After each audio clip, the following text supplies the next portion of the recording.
Sejarah energi dan bahan bakar. Pengertian energi. Energi adalah kemampuan untuk melakukan usaha. Energi digunakan pada alat-alat transportasi untuk mengoperasikannya. Penemuan mesin uap pada tahun 1769, seorang ilmuwan asal Skotlandia, James Watt, menemukan mesin uap. Mesin uap adalah mesin yang mengubah energi panas uap menjadi energi mekanik, digunakan pada pompa lokomotif dan kapal laut. Teknologi pengeboran minyak bumi pertama ditemukan tahun 1895. Minyak bumi dipompa keluar dari dasar bumi Vanessa Vanilla. Kemudian ditemukan teknologi destilasi minyak bumi menjadi bahan bakar lainnya pada tahun 1990. Hampir 40% kebutuhan energi dipenuhi dari minyak bumi. Penggunaan minyak bumi sebagai bahan bakar juga memiliki beberapa dampak pada lingkungan. Dampak paling dapat kita rasakan akibat penggunaan minyak bumi sebagai bahan bakar adalah terjadinya pencemaran udara. Teknologi ramah lingkungan atau disebut dengan sustainable. Teknologi green adalah merupakan bentuk penerapan teknologi yang memperhatikan prinsip melestarikan lingkungan. Teknologi tersebut bertujuan untuk memberikan kemudahan. Teknologi ramah lingkungan bertujuan untuk menghasilkan berbagai produk jasa untuk kepentingan manusia. Teknologi ramah lingkungan bidang energi. A. Bahan bakar dari tumbuhan. Biofuel. Biofuel adalah jenis bahan bakar alternatif yang berasal dari bahan-bahan organik. Biofuel termasuk sumber daya alam yang dapat diperbarui. Biofuel dapat diolah langsung dari bahan organik seperti tumbuh-tumbuhan. A. Ada dua jenis biofuel, yaitu dalam bentuk etanol C2H2OH dan biodiesel. Etanol merupakan salah satu jenis alkohol yang dapat dibuat dengan fermentasi karbohidrat atau reaksi kimia gas alam. Beberapa tumbuhan yang mengandung karbohidrat tinggi seperti jagung, sorghum, dan singkong biasanya digunakan untuk menghasilkan etanol. B. Biogas. Biogas merupakan jenis bahan bakar alternatif yang diperoleh dari bekerja proses fermentasi bahan-bahan organik oleh bakteri anaerob, bakteri yang hidup di lingkungan tanpa oksigen. Dalam pembuatan biogas berasal dari kotoran dan urin hewan ternak. C. Sel surya atau solar cell. Kita dapat mengubah energi cahaya matahari menjadi energi listrik dengan menggunakan PV cell atau sering disebut solar cell atau sel surya. Sel surya mengubah energi matahari menjadi listrik ketika cahaya matahari mengenai panel surya. Cahaya menghasilkan emisi elektron pada komponen panel.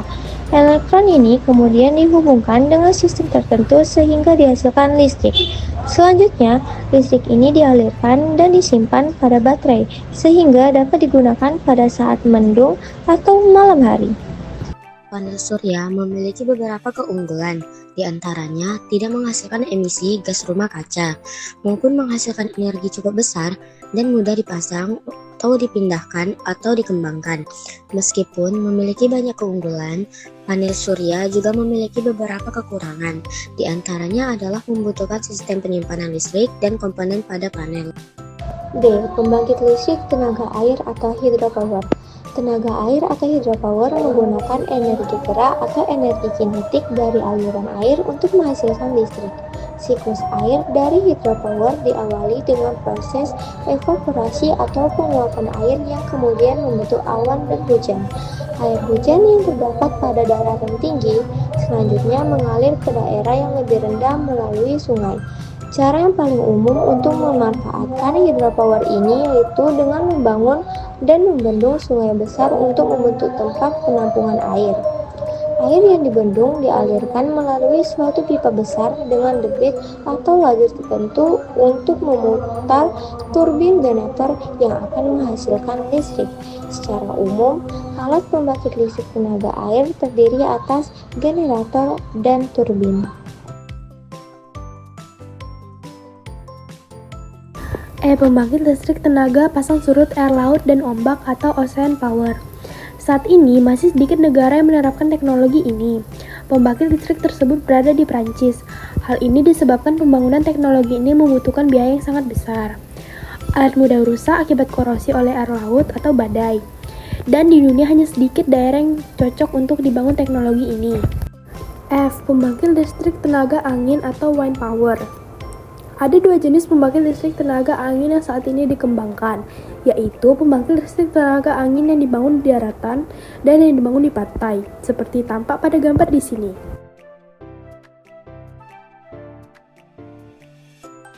G. Geothermal. Energi geotermal merupakan panas yang tersimpan dalam tanah, lapisan dasar bumi, dan cairan dalam kerak bumi. Salah satu cara untuk mengambil energi geotermal ini dengan menggunakan sistem pompa panas geotermal, yaitu geothermal heat pump system. Sistem ini dapat memanaskan dan mendinginkan sebuah rumah dengan memanfaatkan perbedaan temperatur. Pada musim dingin, suatu pipa yang diletakkan dalam tanah dapat mengalirkan cairan yang membawa panas dari dasar bumi menuju sistem pendistribusian panas di rumah. Sebaliknya, pada musim panas, sistem ini bergerak berlawanan, memindahkan panas dari rumah dan menyimpannya dalam tanah. H. Fuel cell dan hydrogen power. Matahari menghasilkan energi yang menjaga keberlangsungan hidup di bumi melalui penggabungan inti atau fusi atom-atom hidrogen. Hidrogen merupakan unsur kimia paling sederhana dan paling banyak di alam semesta. Teknologi ramah lingkungan bidang transportasi. Contoh kendaraan yang menerapkan teknologi ramah lingkungan. Kendaraan hidrogen fuel cell. Kendaraan hidrogen merupakan kendaraan yang menggunakan hidrogen sebagai bahan bakar penggerak mesin. Di dalam kendaraan ini terpasang alat yang mampu mengubah energi kimia dari hidrogen menjadi energi kimia. Alat tersebut bekerja dengan cara membakar hidrogen dalam mesin pembakaran internal atau dengan mereaksikan hidrogen dengan oksigen dalam volkel untuk menggerakkan motor listrik. Mobil surya. Mobil surya merupakan mobil yang energi utamanya berasal dari sinar matahari. Contohnya adalah bus surya. Bus ini menggunakan sinar matahari untuk memberikan energi pada alat-alat listrik dalam bus dan energi yang digunakan sebagai penggerak pada mesin bus.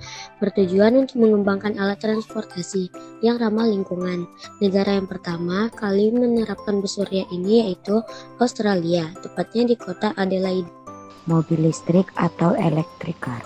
Mobil listrik merupakan mobil yang didorong oleh satu atau lebih motor listrik, menggunakan energi listrik yang disimpan dalam baterai atau alat penyimpanan energi yang lain.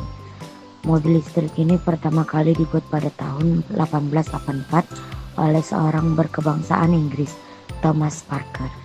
3. Teknologi ramah lingkungan bidang lingkungan. A. Biopori. Biopori dikenal dengan istilah teknologi lubang resapan. Merupakan teknik untuk membuat wilayah resapan air hujan. Diterapkan dengan menyediakan area yang dibuat berlubang-lubang kecil yang nantinya akan menyerap air hujan dan kemudian disalurkan ke dalam tempat penampungan air. Biopori sangat bermanfaat bagi pelestarian keseimbangan lingkungan. Selain dapat mencegah banjir pada musim hujan, biopori juga dapat menjamin ketersediaan air pada musim kemarau. B. Fitromediasi. Fitromediasi merupakan salah satu bentuk bioremediasi. Fitromediasi merupakan penggunaan tumbuhan untuk menghilangkan, memindahkan, menstabilkan, atau menghancurkan bahan pencemar, baik itu senyawa organik maupun anorganik. Keunggulan teknologi fitromediasi ini antara lain ramah lingkungan, biaya operasional rendah, mudah untuk diaplikasikan.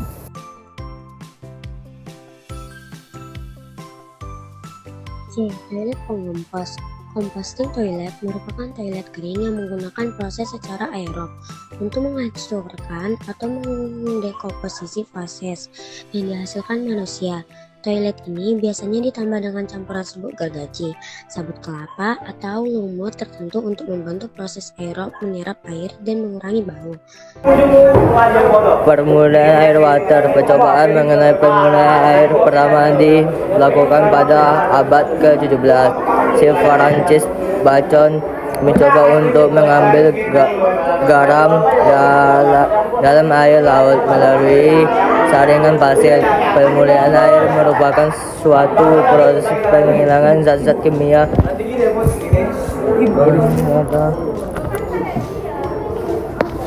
Ternyata atau kotoran. Tujuan proses adalah untuk menghasilkan air yang dapat digunakan keperluan tertentu.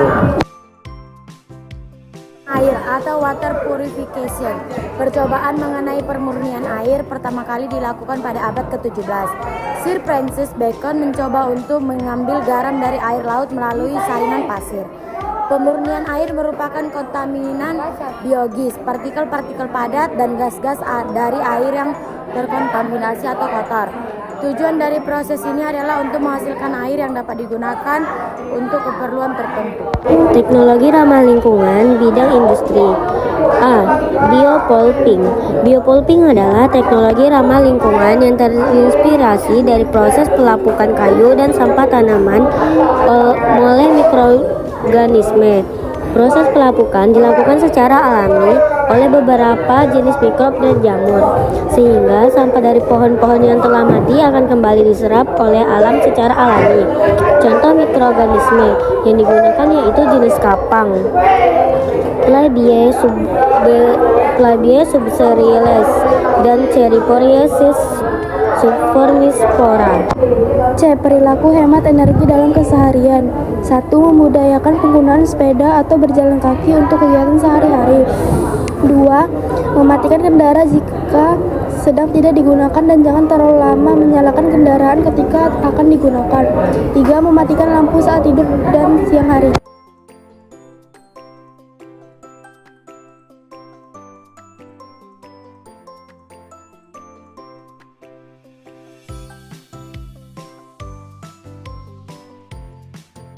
D. Teknologi tidak ramah lingkungan.